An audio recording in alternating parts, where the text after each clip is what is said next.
So today we are going to study the poem The Road Not Taken by Robert Frost.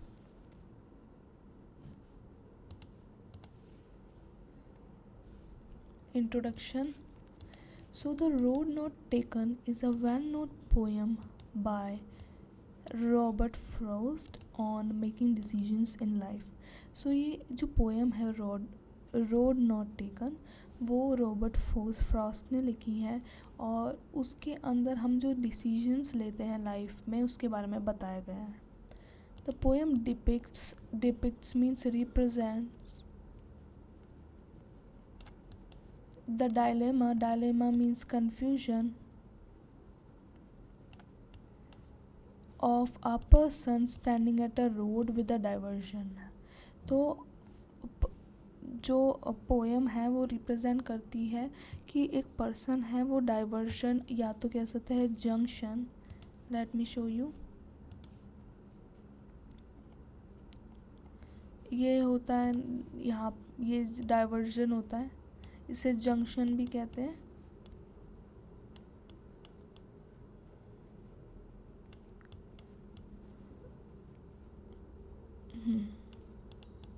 तो यहाँ पे खड़े हैं वो और एक पर्सन, और वो कौन है पर्सन?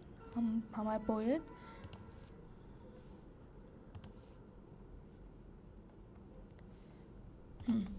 एंड वो कंफ्यूज है कि वो किस रोड पे ट्रैवल करें. The road represents our life in the poem and the path we do not follow is refer to as the road not taken. So ये जो रोड है ये रिप्रेजेंट कर रही है हमारी लाइफ को. हमारी लाइफ में जैसे हमें डिसीजंस लेने होते हैं ना, ऐसे ही.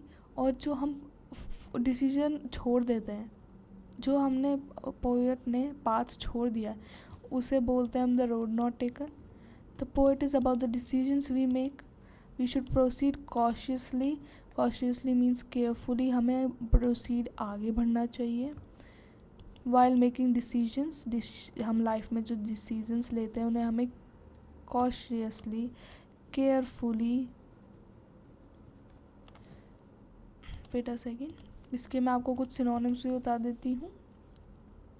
कॉशियसली, केयरफुली,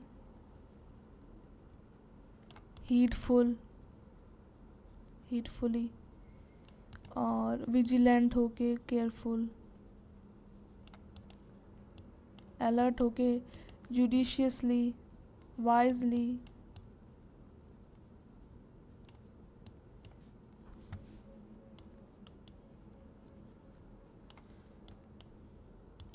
तो हमें लेने चाहिए decisions. Since we can not reverse them, क्योंकि हम उनको रिवर्स, हम वापस से पास्ट में जाके उनको अंडू नहीं कर सकते. And our choices shapes our life. और हम जो आज डिसीजंस लेंगे, आज जो हम चॉइसेस लेंगे लाइफ में, वो हमारे फ्यूचर को अफेक्ट करेंगी. इसलिए हमें सोच समझ के जुडिशियली अपने डिसीजंस लेने चाहिए. नाउ हम पूरी पोम को रीड करेंगे एंड देन हम स्टैंजा बाय स्टैंजा थॉरोली समझेंगे पोम को. So the two roads diverged in a yellow wood and sorry I could not travel both and be one traveler. Long I stood and looked down one as far as I could to where it bent in the undergrowth. Then looked the other as just as fair and having perhaps the better claim because it was grassy and wanted wear. Though as for that the passing there had worn them really about the same, and both that morning equally lay in leaves no step had trodden black. Oh, I kept the first for another day. Yet knowing how way leads on to way, I doubted if I should ever come back. I shall be telling this with a sigh somewhere ages and ages hence. Two roads diverge in a wood and I look the one less travelled by, and that has made all the difference. By Robert Frost.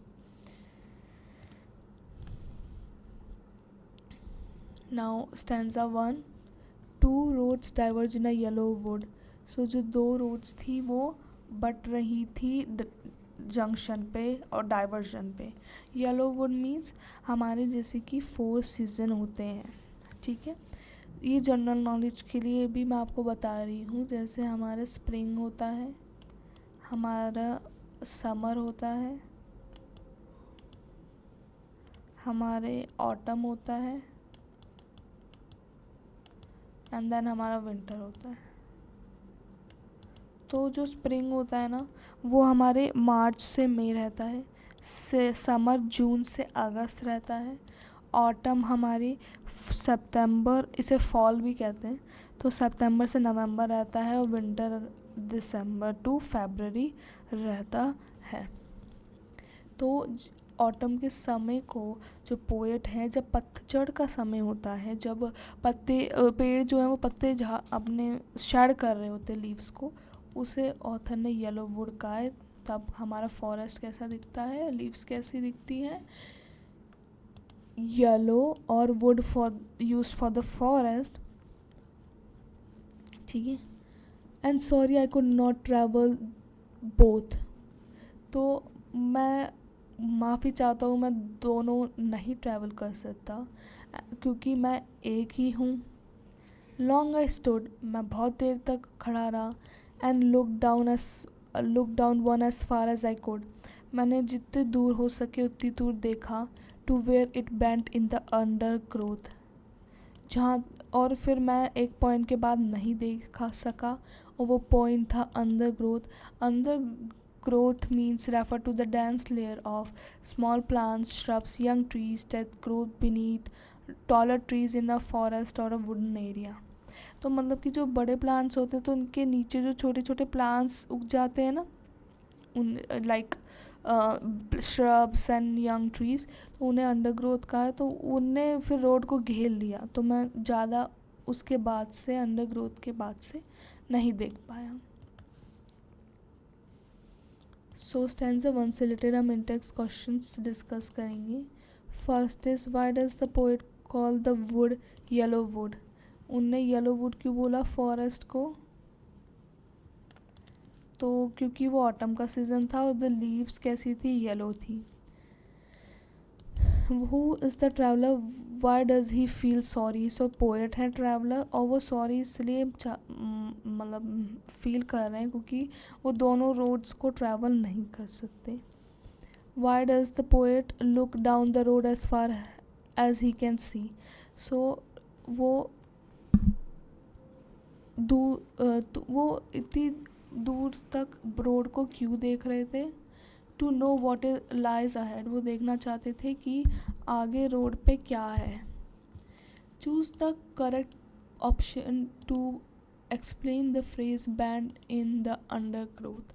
So bend in undergrowth जो है उसका मतलब क्या है, the phrase means one couldn't see beyond the point, तो उसके बाद वो नहीं देख पा रहे थे, तो उनने अंडर ग्रोथ को पॉइंट बताया है, जिसके बाद से वो he can't able to see what lies ahead।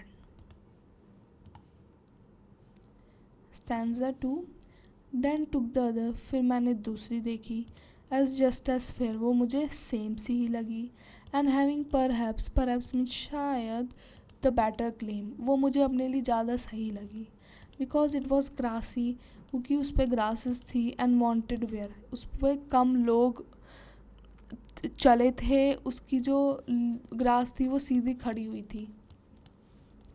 दो as for that the passing there had worn them really about the same, फिर उन्हें पता चला कि दोनों इक्वल ही वोन आउट हुए हैं।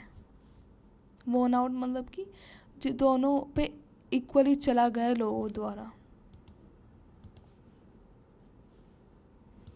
इंटेक्स क्वेश्चंस डिस्कस कर लेते हैं। Does the poet take the road that he was looking at in the first stanza? नहीं, उनने दूसरी रोड चूज़ करी। Why does the other road have better claim? दूसरी रोड को वो क्यों बोल रहे थे वो ज़्यादा अच्छी है, because it was grassy and wanted wear, क्योंकि उस पर कम लोग चल रहे थे।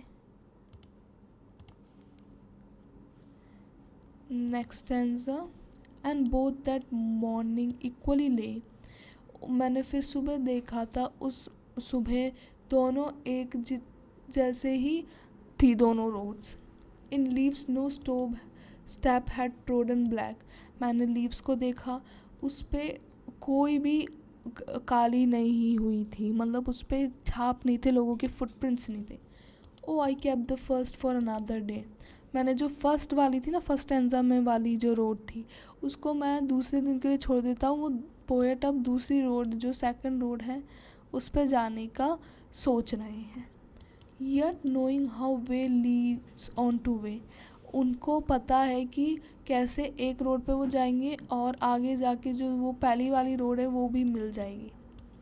वे लीड्स ऑन टू वे मतलब कि एक रोड पे दूसरी रोड का मिलना।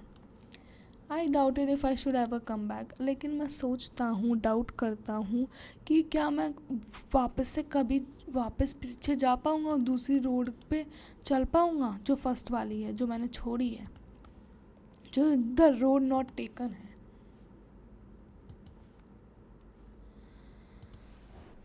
So in text questions related to the stanza 3, pick out the lines which say that both the roads look similar that morning.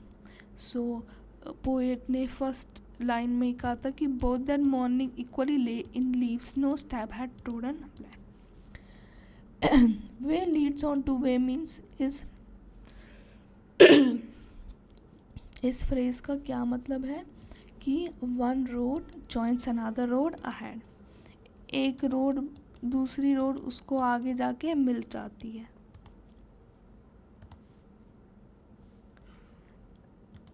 Next stanza or maybe the last stanza, I shall be telling this with a sigh, मैं ये उबासी लेते हुए बता रहा हूँ, somewhere ages and ages hence, बहुत सालों बाद, two roads diverge in a wood, क्या बता रहा हूँ कि दो रोड थी, वो फॉरेस्ट में बैंड हो रही थी।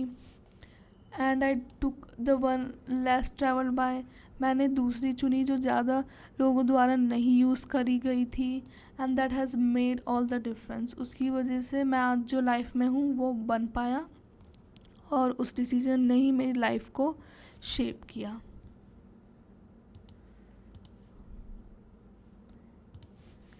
In text question 4, in the first stanza the poet is talking of the present time when he has to choose one of the two roads. तो फर्स्ट stanza में बताए थे कि अभी प्रेजेंट टाइम की बताए थे जब वो दो रोड्स के सामने खड़े हुए हैं और उन्हें चूज़ करनी है एक। What time is he talking of the last stanza? What time is he thinking of in the last stanza? Pick out the words in support of your answer. So last stanza में कौन से समय की बात कर रहे हैं? So last stanza में फ्यूचर की बात कर रहे हैं। वो हमें कैसे पता चला? Somewhere ages and ages hence, बहुत सालों बाद। तो second question, what has made all the difference? उनके जो डिसीजन था दूसरी रोड को सेलेक्ट करने का, उनने उनकी सारे डिफरेंस लाइफ में क्रिएट किए। What does that refer to? That क्या बताता है? इस decision to take the other road, तो दूसरी रोड जो ली थी, दैट का मतलब वो है। अब हम कुछ ओवरऑल क्वेश्चंस डिस्कस कर लेते हैं, आपकी जो बुक में दे रखे हैं। What do the two roads stand for in the poem?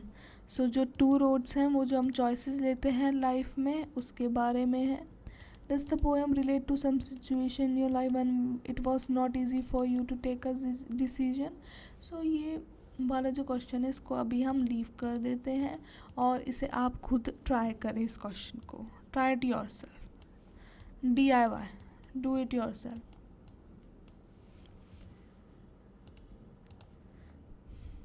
अब हम लिटरेरी डिवाइसेस जो पोम में यूज़ हुई है उन्हें डिस्कस कर लेते हैं। फर्स्ट है मेटाफर। मेटाफर कहाँ का यूज़ हुआ है?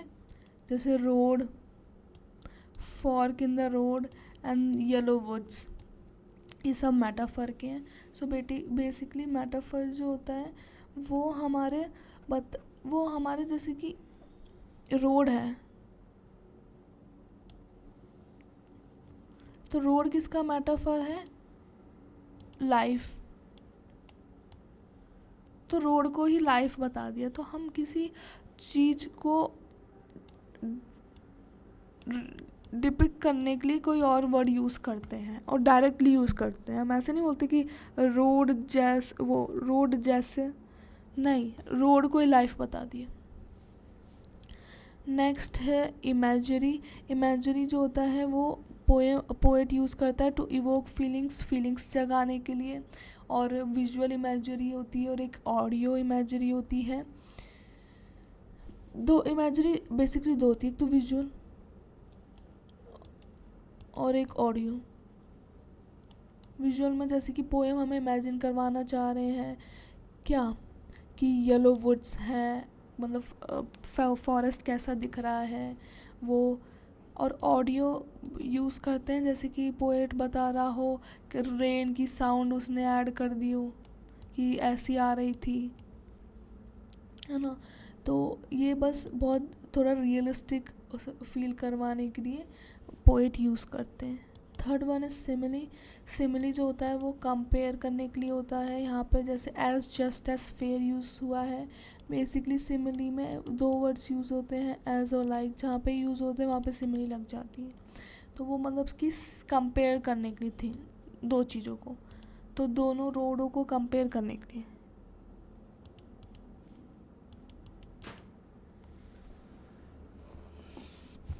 ठीक है। And the last one is personification. Personification मतलब कि हम किसी नॉन लिविंग थिंग को जब ह्यूमन फॉर्म दे रहे हैं, पर्सोनिफाई कर रहे हैं, पर्सन की फॉर्म दे रहे हैं, तो उसे हम पर्सोनिफिकेशन कहते हैं। जैसे कि रोड को ऐसे बताया जैसे वो ह्यूमन है और वो वियर एंड टीयर हो चुकी है।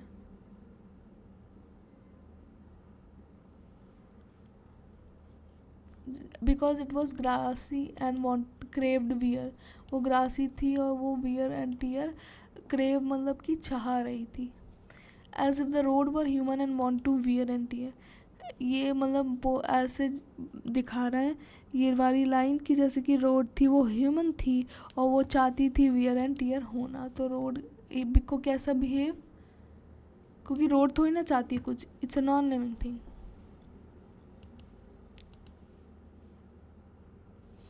अब हम मैसेज देखेंगे पोएम का।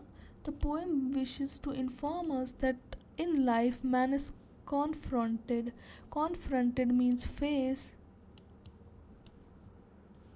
with several circumstances in which he must make decisions, some of which are important. तो पोएट जो है वो हमें इन्फॉर्म करना चाहते हैं कि लाइफ के अंदर मैं जो इंसान है वो फेस करता है बहुत सारी सर्कमस्टांसेस अपनी लाइफ में, बहुत सारी स्थितियाँ, और इन विच जिनके अंदर ही उसे डिसीजंस लेने होते हैं और जो बहुत इम्पॉर्टेंट होते हैं। वो उनके फ्यूचर पूरा डिपेंड होता है उन डिसीजंस पे। We must make the right choice by keeping in mind that we can't reverse the decision and that opportunity knocks only once. तो हमें हमेशा अपने माइंड में क्या रखना चाहिए कि जो डिसीजन है हम उसे रिवर्स नहीं कर सकते, हम पास्ट में वापस नहीं जा सकते, और हम अपॉर्चुनिटी बस एक बार ही खटखटाती है दरवाजे को। मतलब कि एक मतलब ऐसे नहीं कि अपॉर्चुनिटी फिर लाइफ में कभी आएगी नहीं, पर वो वाली नहीं आएगी, और मे बी वो आपकी सबसे लाइफ में इम्पॉर्टेंट अपॉर्चुनिटी हो जो आपकी लाइफ को ही चेंज कर दे। सो हमें हमेशा अपने डिसीजंस को बहुत कॉशियसली होके लेने चाहिए, हरी में नहीं लेने चाहिए। So that's it for this video. Thanks for watching.